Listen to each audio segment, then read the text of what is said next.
Hello students, CP Sharma online biology classes में आपका हार्दिक स्वागत है। हमने जो लास्ट लेक्चर पढ़ा था वो टंग और टीथ के बारे में स्टडी की थी, डिटेल स्टडी करी थी। हम लोग पाचन तंत्र पढ़ रहे हैं, डाइजेस्टिव सिस्टम।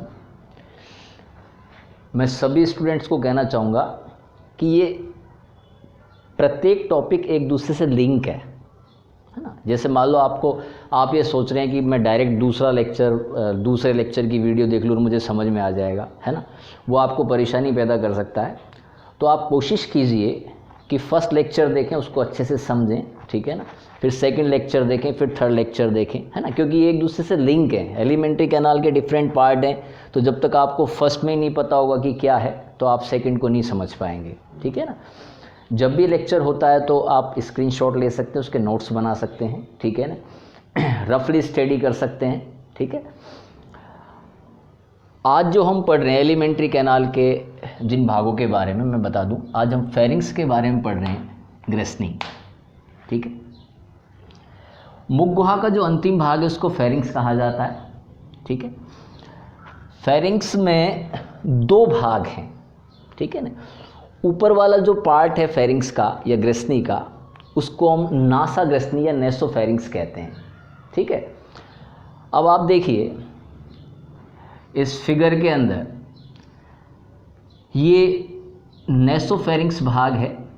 इसमें यूस्टेचियन नलिका की ओपनिंग हो रही है, ये यूस्टेचियन नलिका आकर खुल रही है, ठीक है। अब आपको मैं बता दूं कि यूस्टेचियन नलिका क्या होती है। जो मध्यकर्ण है, मध्यकर्ण मिडिल ईयर, है ना, उससे यूस्टेचियन नलिका निकल के आती है और इस नासा ग्रेसनी में नेसोफेरिंक्स में आकर खुलती है, ठीक है ना। यहाँ जो लोअर पार्ट है ये वाला, है ना, जिसका कनेक्शन ये बक्कल कैविटी से है, ठीक है ना, इसको कहेंगे मुख ग्रेसनी, ओरोफेरिंक्स, ठीक है। अब आप नोटिस करना, ग्रेसनी में दो महत्वपूर्ण छिद्र हैं, बड़े छिद्र हैं। एक छिद्र यहाँ पर है और एक छिद्र यहाँ पर है, ठीक है। यहाँ एक छिद्र को कहते हैं निंगल द्वार या गुलेट, ठीक है। अब आप देखें ये गुलेट है, यहाँ पे ये गुलेट है।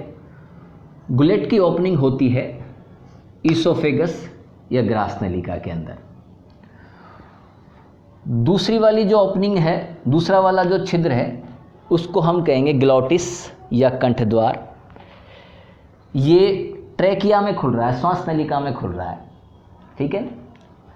अब ये जो ट्रेकिया है, इसके एपिकल पार्ट पर स्वर यंत्र होता है, ठीक है ना, लैरिंग्स होता है।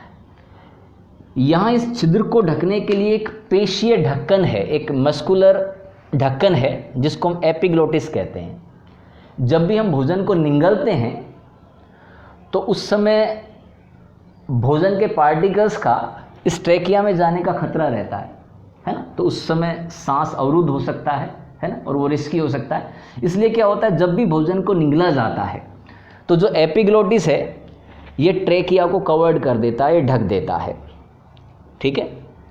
एक बार देख लीजिए, मुख गुहा का अंतिम भाग ग्रेसनी कहलाता है, ये आपको बता चुके हैं। ग्रेसनी की गुहा में एक पेशीय प्रवर्ध लटका रहता है, जिसे यूला या विलम पैलेटाई कहते हैं। एक मिरर के सामने हम हमारा मुंह खोल के देखें पूरा, तो फेरिंक्स वाले हिस्से में एक पेशीय प्रवर्ध जो कि इस तरीके का है, ये लटका हुआ है। ये भोजन को निगलने में सहायक होता है, इसको यूला या विलम पैलेटाई कहते हैं, ठीक है। इसके बाद देखें आप, ग्रेसनी का ऊपर वाला भाग नासा ग्रेसनी, मैं आपको बता चुका हूँ, ये एपिकल जो पार्ट है, ऊपर की तरफ वाला जो हिस्सा है, इसको नासा ग्रेसनी कहेंगे। इसमें जो मिडिल ईयर से आ रही है यूस्टेचियन ट्यूब्यूल, ये आकर इसकी ओपनिंग होती है, ये आकर खुलती है, ठीक है ना। ग्रेसनी का जो लोअर पार्ट है, जो बक्कल कैविटी से डायरेक्ट कनेक्टेड है ना, इसको हम ओरोफेरिंक्स या मुख ग्रेसनी कहते हैं, ठीक है ना। ग्रेसनी की गुहा में दो बड़े छिद्र होते हैं। अभी अपन ने बात की थी गुलेट यानी कि निगल द्वार, इसमें भोजन को निगला जाएगा, है ना।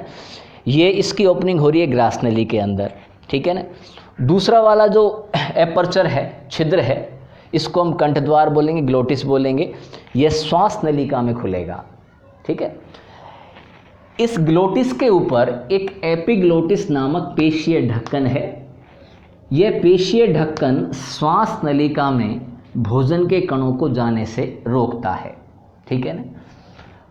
अब बेटा इसके बाद में नेक्स्ट स्ट्रक्चर आती है एलिमेंट्री कैनाल की, ईसोफेगस या ग्रास नली या फूड पाइप, ठीक है ना। लगभग 25 सेंटीमीटर लंबी एक पेशीय नली है ना। हम पहले पढ़ चुके हैं कि ईसोफेगस के अंदर कोई भी डाइजेस्टिव ग्लैंड्स यानी कि डाइजेस्टिव एंजाइम्स का सिक्रेशन करने वाली जो ग्लैंड्स हैं वो एब्सेंट होती हैं, लेकिन इसमें म्यूकस ग्लैंड्स पाई जाती हैं जो सलिश्मा का सिक्रेशन करती हैं, ठीक है ना। इसके अंदर क्रमाकुंचन होता है, ठीक है ना। ये जो मूवमेंट है, क्रम से होने वाला संकुचन आकुंचन, ठीक है ना, ये फूड पार्टिकल्स को आगे की ओर धक्का देता है, स्टोमक की ओर धक्का देता है, ठीक है ना। यहाँ इसकी जो हिस्टोलॉजी उसके बारे में बात कर लेते हैं।